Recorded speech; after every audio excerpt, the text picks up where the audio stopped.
The value of 60% of 28% of 250 is.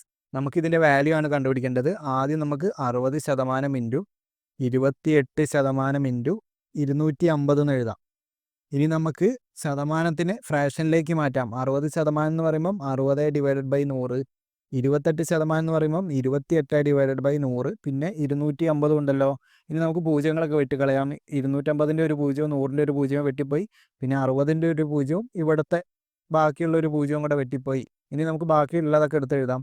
6 × 28 × 25/100 അല്ലേ. അപ്പോൾ നമുക്ക് 25നെ കൊണ്ട് ഡിവൈഡ് ചെയ്യാൻ പറ്റില്ലേ 100നെ. ഇവിടെ ഒരു വട്ടം പോവും, ഇവിടെ എത്ര വട്ടം പോവും? 4 വട്ടം പോവും. അപ്പോൾ 28/4 എന്ന് പറയുമ്പോൾ എത്രയാണ് വരിക? 7 അല്ലേ. ഇനി നമുക്ക് 6 × 7 എന്ന് പറയുമ്പോൾ എത്രയാണ് വരുന്നത്? 42. അപ്പോൾ ഈ ക്വസ്റ്റിൻ്റെ കറക്റ്റ് ആൻസർ എന്ന് പറയുമ്പോൾ 42. ഏതാണ് ഓപ്ഷൻ? ഒന്നാമത്തെ ഓപ്ഷനാണ് ഈ ക്വസ്റ്റിൻ്റെ കറക്റ്റ് ആൻസർ.